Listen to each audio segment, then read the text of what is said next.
Bon, coucou à tous. Aujourd'hui, nous sommes le 25 juillet. Donc, on va aller voir un château. Mais avant le château, on va aller voir Orange. Parce que, voilà, mon téléphone, vous savez bien qu'il y a un petit souci. On va voir si on peut faire quelque chose, si je peux choisir autre chose. Parce que je sais pas s'il y a beaucoup de choix. Et puis, bon, j'ai vu plutôt exclusivité web. On va voir s'il y a quelque chose en boutique. Déjà rien que de se faire une idée. Et puis on va aller voir le château qui s'appelle... donc là, Orange, on va à Guéret. Et le château, ça s'appelle Villemontex, il me semble. Je ne sais pas si ça se prononce Villemontex ou Villemonté. Normalement, c'est un Villa Montis. C'est un château qui est privé aujourd'hui, c'est ça. Voilà, est classé monument historique. Donc ça ouvre à 14 h, donc forcément on va manger quelque part là-bas. Voilà, donc je vais vous montrer tout ça. À tout à l'heure. Bon bah voilà, on est sorti d'Orange, apparemment c'est la merde avec Huawei. Bon, on m'a déjà dit que ma batterie, apparemment c'est ma batterie qui a lâché, elle a gonflé. Et elle peut lâcher quand elle veut en fait, c'est ce que je m'en doutais un petit peu. Le truc dégueulasse que j'ai entendu, c'est que Huawei, en fait, il y a des soucis avec cette marque parce que Trump, je sais pas quoi, il dit... il accuse d'espionnage, d'après ce que j'ai compris, cette marque, et du coup, ben, il va plus fonctionner sur le système d'Android. Donc, c'est-à-dire que tout ce qui est Android, tout ce qui est système Android et tout ce qui est, enfin, comment vous dire, je suis pas très au point là-dessus, mais tout ce qui est en fait Google et YouTube, bah, il va plus exister chez Huawei. Donc, c'est tout ce que j'utilise, Gmail, machin truc, Mappy, ça m'embête beaucoup. C'est tout dont j'ai besoin pour faire mes vidéos. Du coup, bah, il faut choisir une autre marque qui sera sous Android, et Huawei il sera plus sous Android mais sous leur propre système d'exploitation, je ne sais pas laquelle. C'est-à-dire qu'il faudra s'habituer à de nouveaux réseaux sociaux, j'ai vraiment pas envie. Ça me suffit déjà ce que j'ai. Et voilà. Donc il m'a proposé Samsung S20, moi je ne suis pas du tout Samsung, j'aime pas. Donc bon, je vais réfléchir. En tout cas, il faut que je prenne ma décision assez rapidement parce que le téléphone, je ne sais pas combien de temps encore il va tenir. Je suis très déçue parce que Huawei donne des bonnes qualités d'image. J'aime beaucoup, je suis habituée. Bon, à voir, à réfléchir. Donc là, on va chercher quelque chose à manger et puis on va aller visiter notre château. Voilà, voilà, on va faire notre petit pique-nique avant d'aller au château parce qu'il est encore fermé. On le voit d'ici?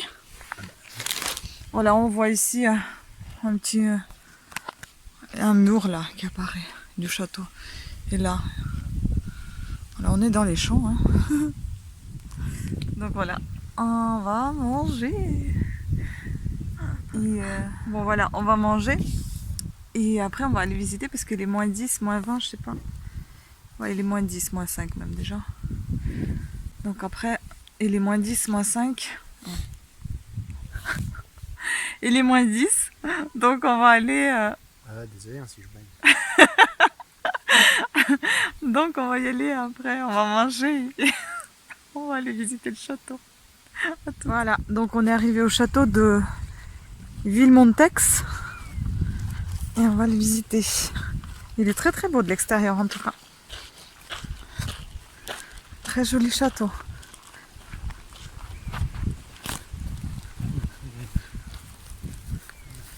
Bon, de l'extérieur déjà il est bien entretenu quand même. Hein.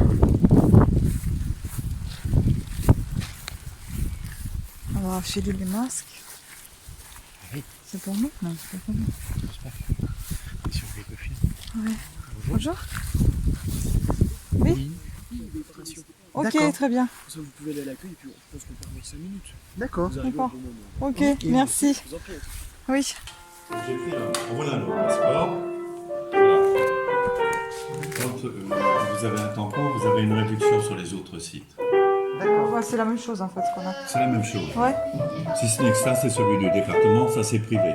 Ah d'accord, ok, d'accord. Alors, je vous mets la Manufacture Saint-Jean, D'accord. je vous mets le château de Boussac, voilà. Et puis que vous retrouvez là. Hein. Ça, D'accord. vous avez pas mal de docs. D'accord. Et puis ça, 2 fois 7, 14.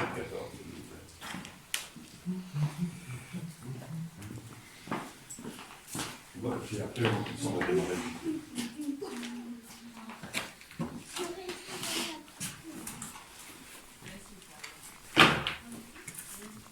Je mets un ordre particulier ou vous avez... On mettra l'ordre, sinon. On est le 25. 25, non, je crois, 25. 25 juillet? Je sais pas quel jour on est. Ne tracassez pas. Surtout qu'il ne sera pas encaissé aujourd'hui ni demain. Oui, il y a un piano rare, là, je viens de faire le speech, mais il y a le guide va vous en parler. D'accord, Il a disparu en Allemagne pendant la dernière guerre. d'accord. Et la famille a disparu à Auschwitz. Ah oui. Il y a de Vous l'histoire. connaissez le musée Camondo à Paris? Non. non. Vous n'êtes pas du tout parisien. D'ici, on a une vue sur à peu près tous les extérieurs et on va pouvoir en dire quelques mots. C'est vrai qu'on aurait beaucoup de choses à dire sur Villemonté. Beaucoup d'historiens, quand ils arrivent ici, disent qu'on a affaire à un patchwork architectural. Vous avez plusieurs époques qui se superposent. Ça commence à l'époque gallo-romaine, vous avez du XIIIe, du XVe, du XVIIIe siècle. Donc il y aurait beaucoup de choses à dire. D'où l'intérêt de clarifier les éléments pour être concis, pour être simple. Alors, on est sur un site très ancien pour commencer. Vous êtes sur une villa gallo-romaine. Et d'ailleurs, Villemonté, le nom vient du latin villa montis, qui signifie la ferme sur le mont, la ferme sur la hauteur. Donc on avait une villa gallo-romaine ici, il y a à peu près 2000 ans. Ça, c'est le premier point. Mais évidemment, nous, ce qui nous intéresse, c'est l'époque médiévale. Et on sait que le premier donjon en pierre défensif a été construit ici au XIIIe siècle. Et du vieux donjon du XIIIe siècle, nous conservons les deux tours que vous avez de part et d'autre. Alors on sait qu'auparavant, vous aviez deux autres tours à l'arrière et que ces tours étaient reliées par la muraille défensive. Et quand vous regardez la tour qui est là, vous avez encore le départ de la muraille qui est visible. Et d'ailleurs, quand vous regardez bien en haut à gauche de la tour, vous avez une porte qui donne dans le vide. C'est la porte du XIIIe siècle qui vous donne une indication également sur la hauteur du mur défensif. Donc ça, c'est pour la partie 13e. Et évidemment, on se pose une question que vous vous êtes peut-être posée en descendant l'allée. Quand vous visitez des châteaux forts,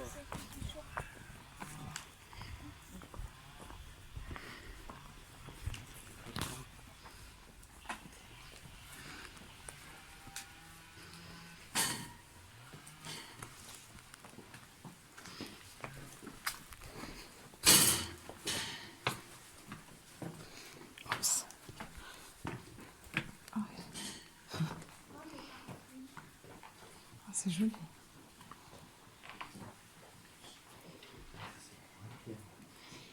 Ah ouais. Ça, c'est la cuisine. Non, c'est pas la cuisine, c'est quoi? C'est sympa. C'est trop beau. T'as vu la tapisserie? vous voilà ici dans la cuisine du château qui a été installée au XVIIIe siècle. D'ailleurs, la première chose que l'on va faire quand on installe la cuisine ici, c'est qu'on va creuser de nouvelles fenêtres. Donc le château est construit dans les années 1480. Vous pouvez l'imaginer, dans l'esprit, c'est un château fort encore. Donc il n'y a pas de fenêtre au rez-de-chaussée. Ça aurait été trop dangereux avec les ennemis. À la limite, on avait sans doute de petites lucarnes en hauteur. L'équivalent des deux panneaux horizontaux que vous avez là. Mais au XVIIIe, on a creusé cette fenêtre, on a agrandi de vieilles ouvertures. Je pense à la fenêtre rectangulaire là-bas qui est une ancienne archère médiévale qui a été agrandie. Et du XVIIIe, nous conservons encore le potager que vous avez là. Le potager, c'est le premier système de cuisson. On appelle ça potager car vous avez 3 pots pour cuire vos aliments. C'était une cuisine à la braise, d'où la proximité de la cheminée pour faciliter le transport des braises. Et on récupère toujours en bas les cendres utilisées pour la lessive. On ne perdait jamais rien. Et en vis-à-vis, là-bas devant moi, vous avez les 2 éviers en granit creusois. Ce sont les premiers éviers. Chaque évier d'ailleurs conserve encore son système d'évacuation d'eau. Et lors des travaux, la canalisation du XVIIIe que vous apercevez à la base du mur a été retrouvée, elle a pu être dégagée. Donc c'est la canalisation pour l'évacuation des eaux usées vers le champ qui était derrière. Et de la cuisine du XVIIIe, nous conservons également la table qui est là, table qui n'a jamais quitté cet endroit depuis le XVIIIe siècle, parce que personne n'a pu la déplacer, tout simplement. Donc elle est restée ici. Et d'ailleurs, elle est tellement lourde qu'on pense qu'elle n'a même pas été installée là. Elle a été montée, fabriquée sur place, si vous voulez. Elle est en chêne massif. Et dans notre région, le chêne, c'est le bois de service, le bois traditionnel, pour les poutres, pour les charpentes, pour le mobilier. Et d'ailleurs, pour l'anecdote, cette table, c'est le seul meuble qui était présent ici à l'arrivée des propriétaires en 83. Le reste du mobilier a été apporté petit à petit. D'ailleurs, je ne voulais pas préciser à l'extérieur, mais le propriétaire est un Creusois originaire de la ville d'Aubusson. Donc il a passé son enfance au milieu des manufactures, des tapisseries, des lissiers, et il en a développé une profonde passion pour la tapisserie, et aussi pour l'histoire de l'art. C'est un diplômé de l'école du Louvre d'ailleurs. Et là, vous avez une tapisserie, justement. Une tapisserie tissée à Aubusson, à la fin du XVIIe siècle. Et c'est une tapisserie qui représente une saison. Et la saison, vous pouvez la reconnaître, grâce à quelques détails qui ne peuvent pas vous tromper. Vous avez, bien sûr, des grappes de raisin, vous avez de la vigne, c'est la période des vendanges, c'est l'automne. Et vous avez là l'automne qui est symbolisé par le dieu de la vigne, le dieu Bacchus que vous avez au milieu, assis sur son tonneau de vin. Alors on s'est rendu compte que cette tapisserie a eu beaucoup de succès à la fin du XVIIe siècle. Et à l'époque, à la différence d'aujourd'hui, maintenant au niveau du palier, je ferme et puis je viens vous ouvrir.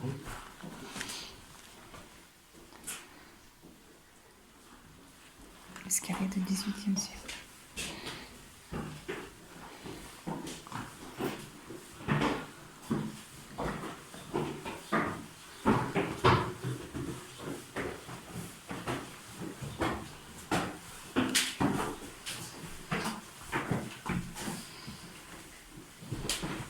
Je pense qu'on va aller là, je sais pas. Ah non, c'est là. Je sais pas, il a dit attendre au niveau du palier. Ah oui, c'est bon. On peut entrer? Oui, Ouais, oui. d'accord.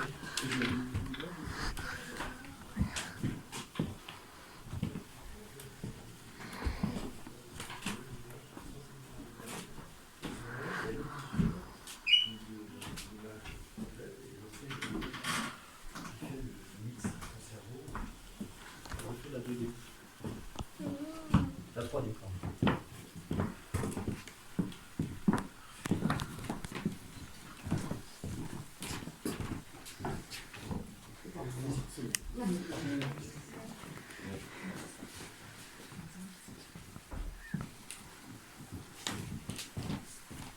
Alors, nous voilà ici dans le grand salon du 19e siècle. Et parmi les éléments que vous trouvez dans ce salon, vous avez les 4 chaises qui sont là. Alors, ce sont des chaises du Premier Empire, de l'époque de Napoléon Ier. Et on en parle parce que dessous, vous avez encore les 2 estampilles qui ont été conservées et retrouvées. Voilà, vous les avez là toutes les deux. Donc l'estampille, c'est un symbole marqué au fer, et ça nous donne l'origine du meuble, ou parfois le nom de l'ébéniste. La première estampille, vous avez 3 fleurs de lys surmontées par une couronne. Voilà l'estampille du garde-meuble royal français. Et à côté, vous avez 3 lettres. C'est une marque de château. Et quel château? F-O-N pour Fontainebleau. Donc on sait que ces fauteuils, ces chaises plutôt, étaient au palais impérial de Fontainebleau à l'époque de Napoléon Ier. Et d'ailleurs, il y a 3 ans, je crois, le fauteuil que vous avez dans l'embrasure de la fenêtre est arrivé à Villemonté, et vous avez les 2 mêmes estampilles en dessous. Donc pareil, qui nous vient de Fontainebleau. Le reste du salon, oui. Ce n'est pas Prométhée sur cette tapisserie. Ah oui, alors c'est un tableau, et tu as tout à fait raison. C'est Prométhée qui se fait manger une fois. par l'oiseau du Caucase, exact. C'est la pièce majeure d'ailleurs de ce salon, autant pour la scène qui est représentée, que pour le peintre, que pour l'histoire du tableau. Ce tableau a une histoire assez curieuse d'ailleurs. En effet, c'est Prométhée enchaîné. Un classique, diraient certains. On adore représenter ce genre de scène mythologique. Et en effet, vous avez Prométhée enchaîné sur le mont Caucase. Il avait volé le feu du soleil pour le donner aux hommes, ce qui a mis très en colère le dieu des dieux Zeus.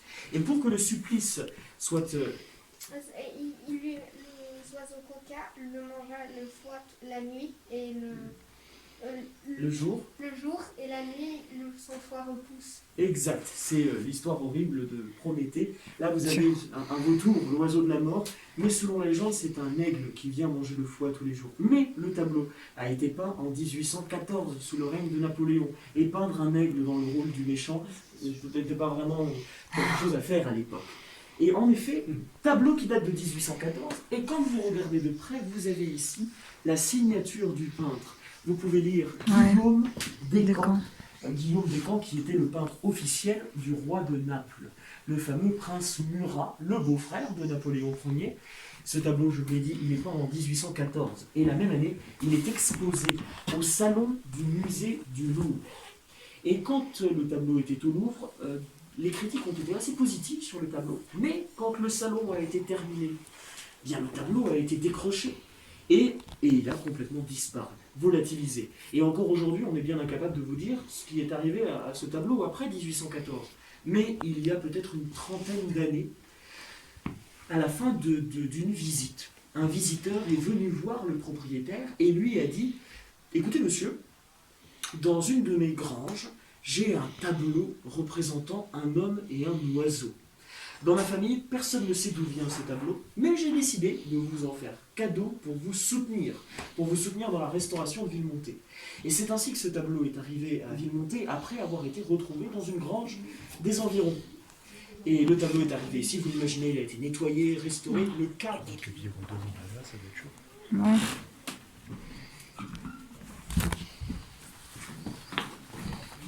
Oui.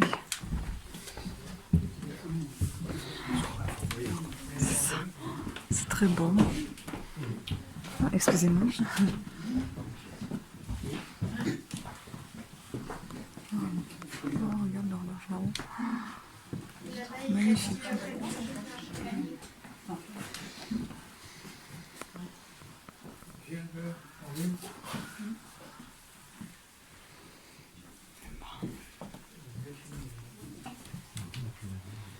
Parce que nous, on a joué à l'ancienne.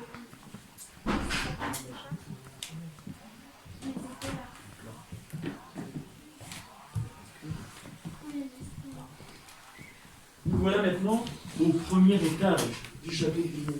Et on sait qu'au Moyen-Âge, le premier étage était exclusivement réservé pour les gros banquets et les réceptions qui se tenaient dans ces pièces-là. Ou plutôt dans cette pièce-là, car vous n'aviez qu'une seule pièce au Moyen-Âge. En effet, au XVIIIe siècle, la grande pièce médiévale, inchauffable, inutilisable. Donc, on a construit le mur que vous avez ici, juste derrière moi, ce qui a permis de diviser la grande pièce médiévale en deux pièces un peu plus faciles à chauffer. Et quand on ira dans la pièce d'à côté, vous constaterez quelque chose. Quand on a construit le mur, on n'a pas voulu du tout créer deux pièces de même taille. Pas du tout. Vous avez une petite pièce et une très grande pièce. Parce que ces pièces-là avaient un rôle précis. C'était les chambres des propriétaires. Et à l'époque, les chambres n'étaient pas du tout de la même taille. Vous n'aviez pas l'égalité dans le couple à ce niveau-là. À l'époque, on faisait chambre à part. Et il y avait une vieille tradition. On laissait toujours le grand lit et la grande chambre à madame. Et monsieur était toujours relégué à côté dans une petite chambre avec un petit lit. Et donc au XVIIIe, bienvenue ici, dans la chambre de la marquise du Pérou, et le propriétaire du château, son époux, dormait dans la petite pièce d'à côté, le marquis du Pérou, donc dans le petit salon de jeu, où on ira tout de suite après. Aujourd'hui, donc, point de chambre ici, vous avez le salon billard, avec un billard des années 1830-1840, qui vient d'un grand-père, mais pour le reste, vous êtes à la fin du XVIIe siècle ici, sous le règne de Louis XIV. Je pense notamment aux 4 tapisseries que vous avez au mur. On a la chance de conserver une suite complète de 4 tapisseries, ce qui est rarissime. Et quand vous les avez dans la même pièce, on parle parfois de chambres de tapisserie. Elles ont été tissées à Aubusson, à la fin du XVIIe siècle. Et ce sont des tapisseries que l'on appelait les jeux et les plaisirs de l'enfance. Et quand vous regardez une tapisserie, n'oubliez pas que derrière, vous avez le cerveau de la tapisserie, le peintre cartonnier, le peintre qui a fait les cartons, les maquettes des tapisseries. Et là, le peintre cartonnier, on le connaît, c'est un dénommé Jacques Stella, dont j'ai un livre sur le billard. Alors Jacques Stella, c'est un nom qui ne nous dit plus rien, on l'a un peu oublié, mais c'est un peintre lyonnais qui, de son vivant, était célèbre. Il a d'ailleurs un peu révolutionné la peinture au XVIIe. Et Jacques Stella avait publié un recueil de gravures, dont j'ai ici le frontispice. Ces gravures étaient les jeux et les plaisirs de l'enfance. Et ce sont des gravures qui ont eu tellement de succès qu'on en a fait les 4 tapisseries que vous avez au mur. Et justement, sur le billard, vous avez les 4 gravures qui ont servi de modèle aux tapisseries. Par exemple ici, vous retrouvez la scène qui est juste derrière moi. D'ailleurs, c'est la représentation d'un jeu que l'on appelait sous Louis XIV le jeu du cheval fondu, qui est un jeu cousin de saute-mouton, si vous voulez. Donc là, vous retrouvez la même scène, mais avec quelques différences. Pour faire ça, considérez que ces modèles étaient des propositions qui étaient faites.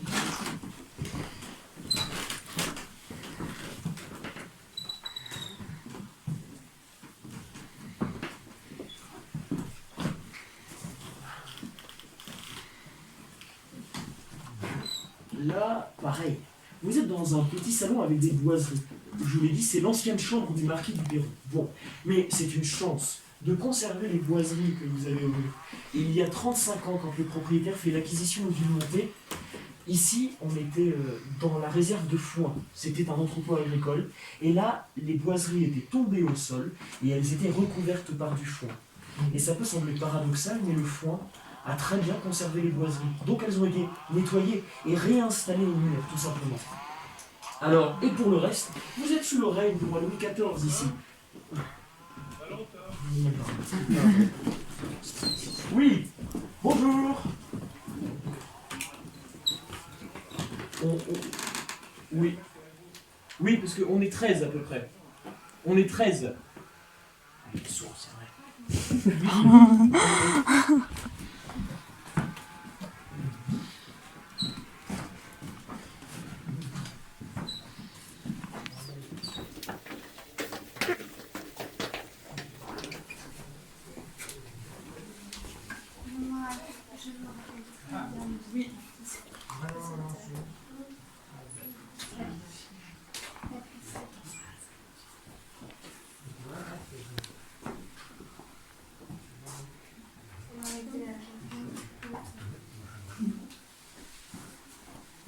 Donc la lumière pouvait pénétrer ces pièces-là. Ces pièces lumineuses étaient donc réservées aux seigneurs ou à ses proches.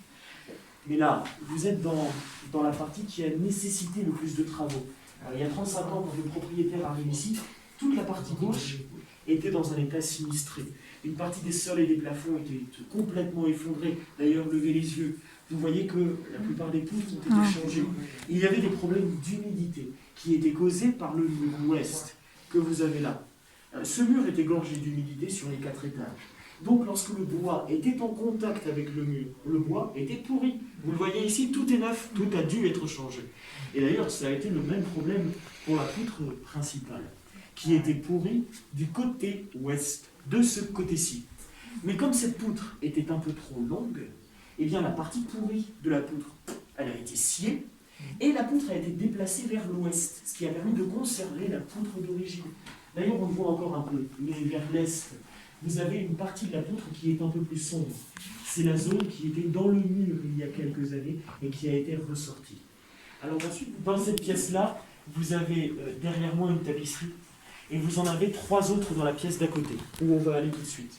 Là encore, vous avez une suite de 4 tapisseries qui représentent l'histoire d'un héros de la guerre de Troie.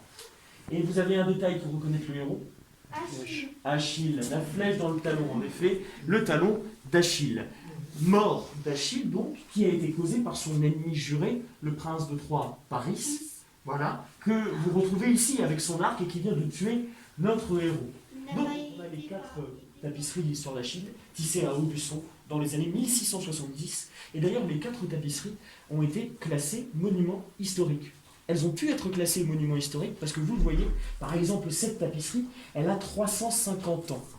Et vous voyez qu'elle est dans un bel état de conservation. Elle n'a jamais été découpée. Elle a encore de jolies couleurs qui sont ressorties des lissiers.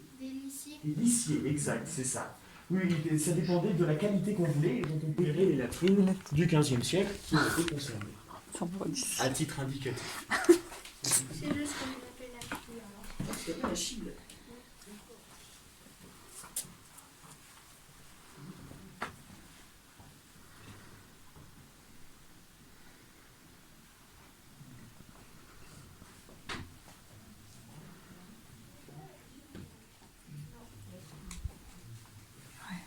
très joli. Merci.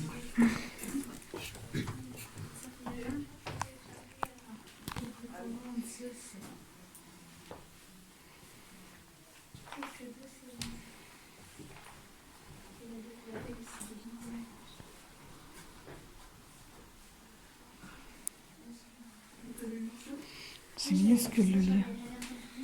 On dirait les d'enfants, non?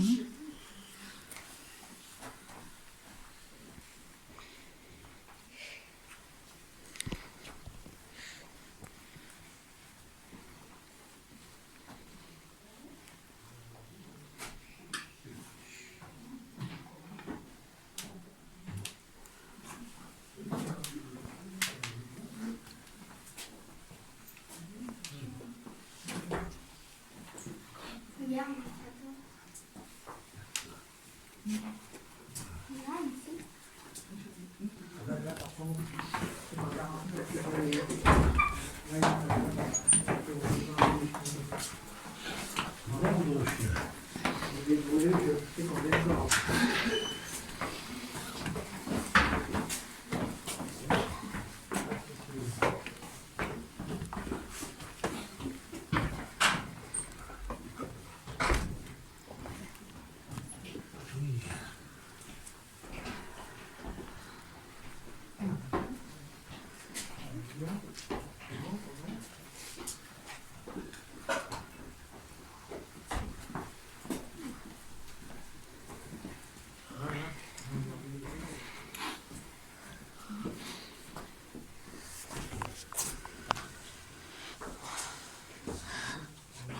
Elles sont hautes les marches. Hein.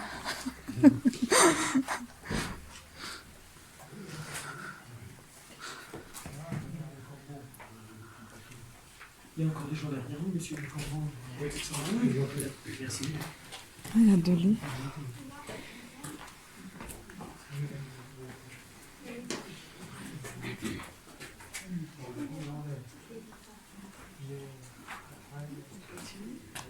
Vous êtes la dernière, Amina?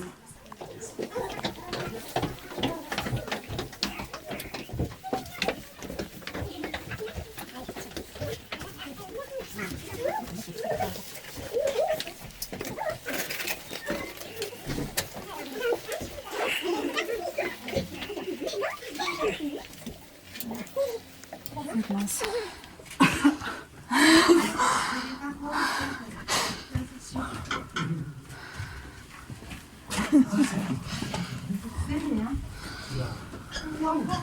Ils mangeaient pas à l'époque.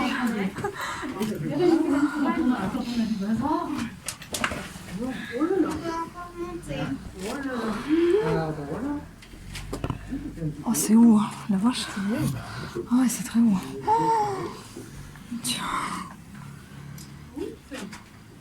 C'était pas le même effet que la tour Zizine. Ouais, dans la tour Zizine, ouais, c'était moins haut, je pense. Non. La vache. Oh. Et c'est pas tout haut parce qu'il y avait une autre porte là-bas, tu as vu? On pouvait monter encore. Il y avait une autre petite porte. Ouais, mais je pense que ça mène sur une... Oh, là, c'est déjà d'avoir passé.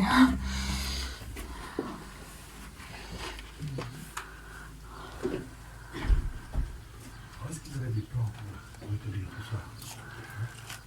Il devait y en avoir.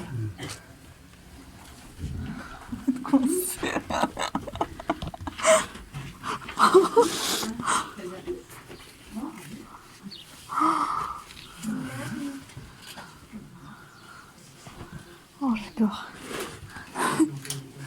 Le passage, il est minuscule. Regardez là, ça.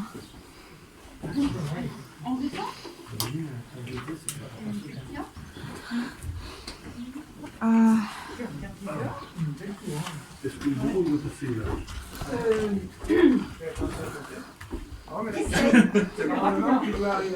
J'ai peur. Oui, mais je passe. De toute façon, j'appelle au secours. Hein. Il ne faut pas rester là éternellement. Le fantôme de la tour. S'il y en avait un, on serait déjà au secours. Et il y aurait déjà une légende. Tu comprends, il y en a une?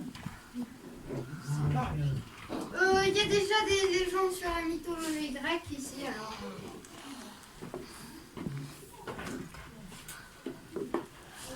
Il y a le sur les montées.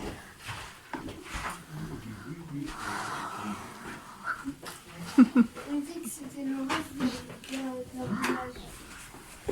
On dit qu'il y avait une montagne qui s'est changée. Hein? Oui, hein. De perdre personne? Bah oui.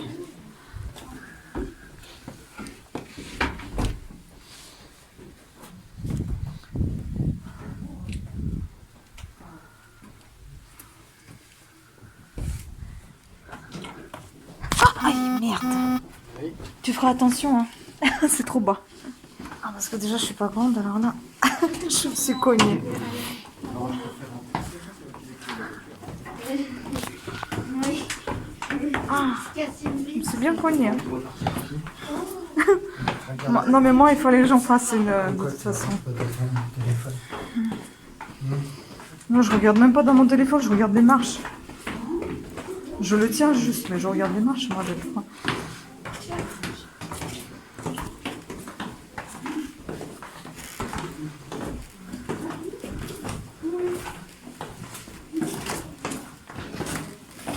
Bon, vas-y.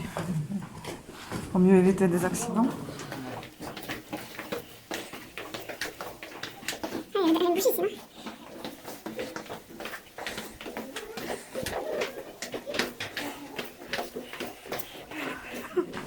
C'est haut, hein? Oui, oui. Ah, c'est très très haut. Vous êtes le dernier? Non, il y en a encore 4 ou 5, je crois. Ah, haut. C'est que je laisse personne dans les temps. Oui, oui. Oh, ça peut être marrant. Oui, c'est ça. On a le droit, on fait pas de perte. C'est ça. Ça fera partie des nouvelles légendes. C'est ça. C'est joli la racine, là. Très belle. J'aime bien ça. Bon, ça va, c'est encore supportable. Je trouve qu'il fait pas chaud dans le château, donc ça va. Oui, non, mais...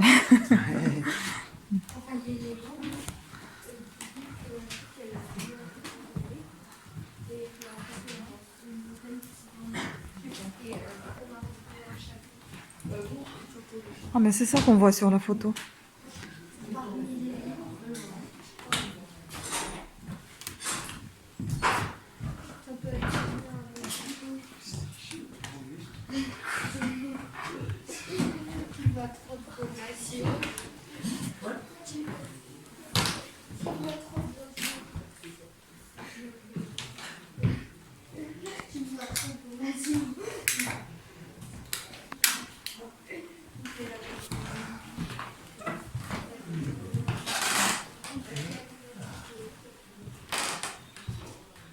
Regardez en partie supérieure, voilà le 18e, et en dessous, vous retrouvez encore tous les décors orientalisants du 15e siècle.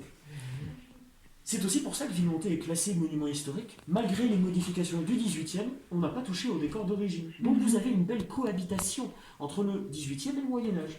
Et dans notre région, ce genre de décors orientalisants, on les retrouve sculptés dans la pierre, au-dessus des entrées des églises et des chapelles. Et en effet, vous entrez ici, dans la chapelle, des pèlerins du chemin de Saint-Jacques de Compostelle. C'était la chapelle réservée aux pèlerins. Les pèlerins pouvaient dormir ici d'ailleurs. Et au XVIIIe, en souvenir des pèlerins, eh bien, on a installé la coquille Saint-Jacques que vous retrouvez dans les encoignures du plafond, en souvenir donc des pèlerins du chemin de Saint-Jacques de Compostelle. Alors, je vais fermer ici. Voilà. Et ce que je peux vous proposer, avant de terminer par la petite salle à manger, on peut jeter un coup d'œil dans la chapelle des pèlerins, qui vous allez le voir est aussi en attente de restauration. Oui, il y a la fenêtre ouverte, c'est pour ça que ça rentre. Allez-y.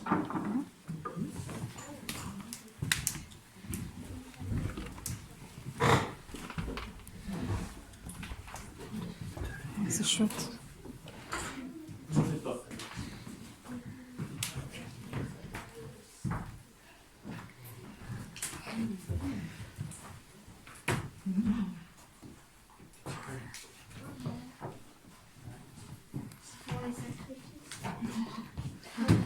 Non, non.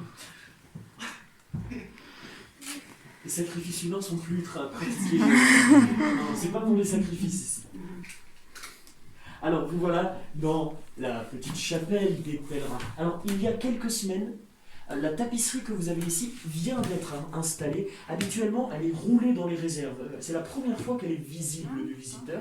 Tapisserie tissée à Bruxelles, à la fin du XVIe siècle. N'oubliez pas que les Flandres étaient la capitale de la tapisserie avant la France au XVIe, même au XVe siècle. Là, vous avez une scène biblique. C'est l'histoire de Joseph, le Joseph de l'Ancien Testament, qui a été vendu par ses frères comme esclave en Égypte. Et là, il y a quelque chose d'assez intéressant que vous retrouvez dans beaucoup de tapisseries de cette époque.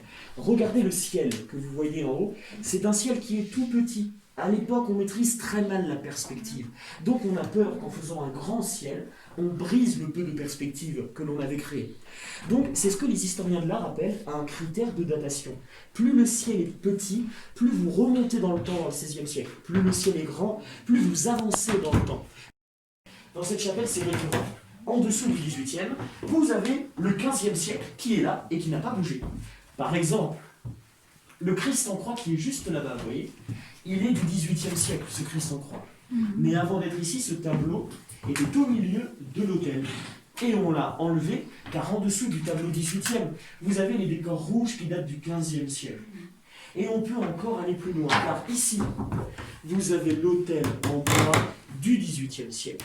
Et en dessous, vous avez l'autel en pierre du XVe siècle, qui est là, et qui n'a pas bougé depuis le XVe siècle. Donc on conserve tous les éléments, on n'a rien détruit. Donc voilà la petite chapelle des pèlerins. Eh bien, on va repasser par le salon.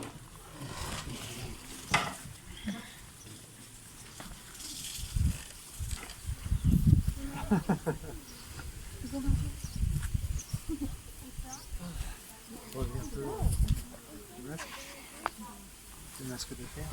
Ah.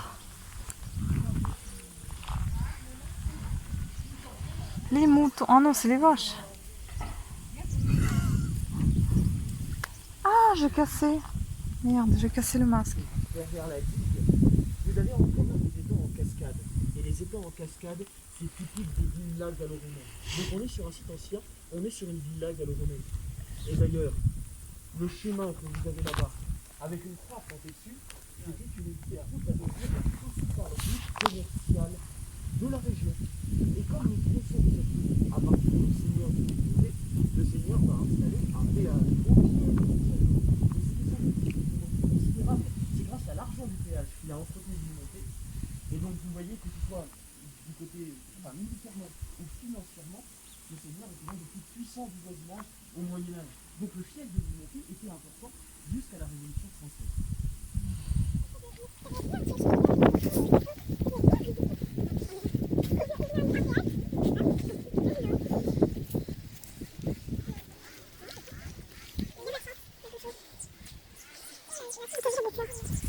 La fleur. Ah, tu vois, il y a des petits décos. Ouh.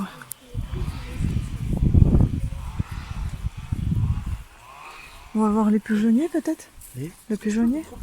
Pour ceux qui sont arrivés en cours de visite, on peut aller jusqu'à l'accueil qui est là-bas. Vous verrez une pièce très rare, c'est un piano double. Peut-être que vous l'avez aperçu. On a eu une histoire assez difficile malheureusement. Et ben, écoutez, on peut se retrouver là-bas. J'ai juste cherché le filet et j'arrive. Ça, c'est le De toute façon, pigeonnier. enfin, un pigeonnier, enfin, tu peux rien, c'est... Il n'y a rien à voir, c'est ça. Non, mais je pense même pas que ça soit ça.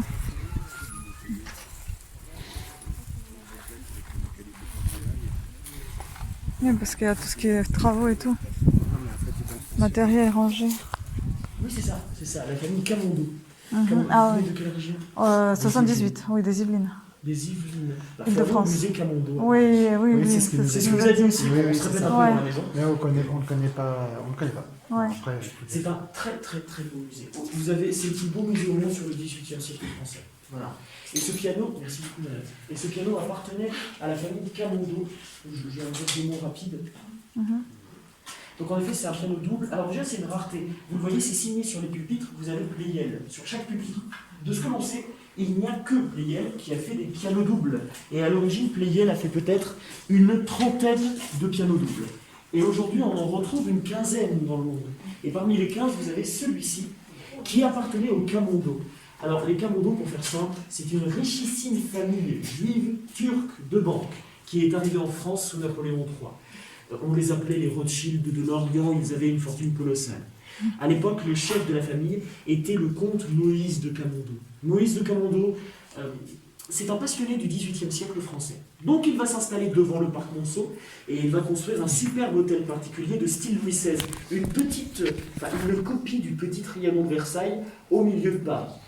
Et Maurice de Camondo, malheureusement, il va perdre son fils Nissim pendant la Première Guerre mondiale. Donc à la mort de son fils, il va se tourner vers l'Union des arts décoratifs et il va leur dire « Écoutez, mon fils est mort, je n'ai plus d'héritier. Donc à ma mort, je vais vous léguer mon hôtel particulier et mes collections à la condition que vous en fassiez un musée qui portera le nom de mon fils défunt. » Il meurt en 1935 et en 1936, on inaugure le musée Nissim de Camondo. Mais Moïse de Camondo, il avait aussi une fille, et c'est là que ça devient intéressant pour nous. Sa fille, c'est Béatrice de Camondo, qui avait deux passions, l'équitation et le piano.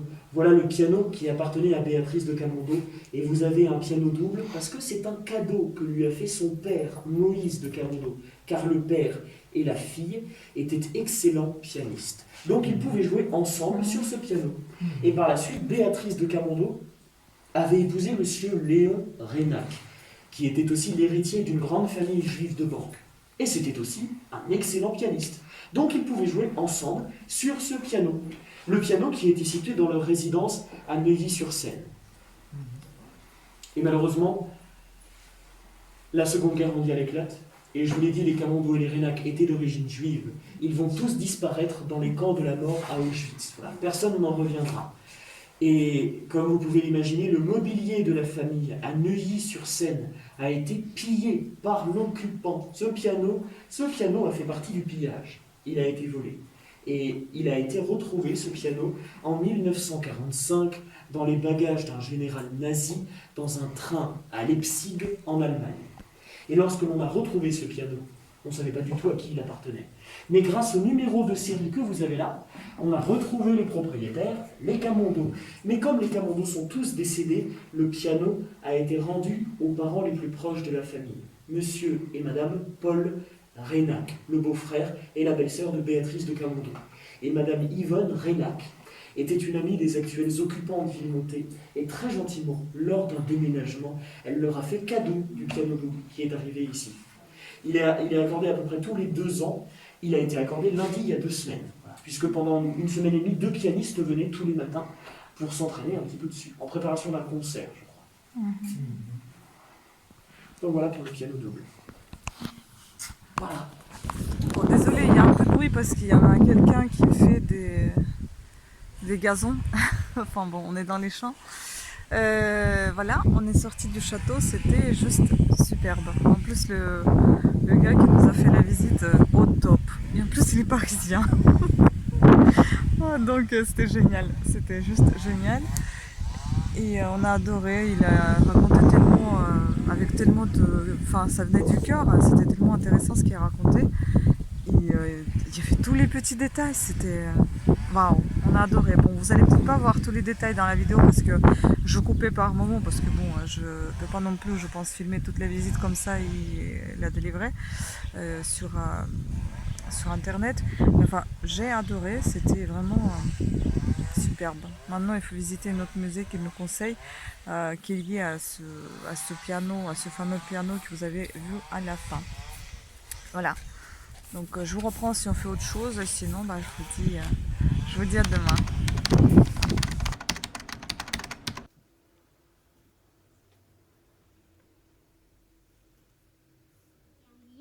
De façon à faire le relief que vous avez entre chaque couleur.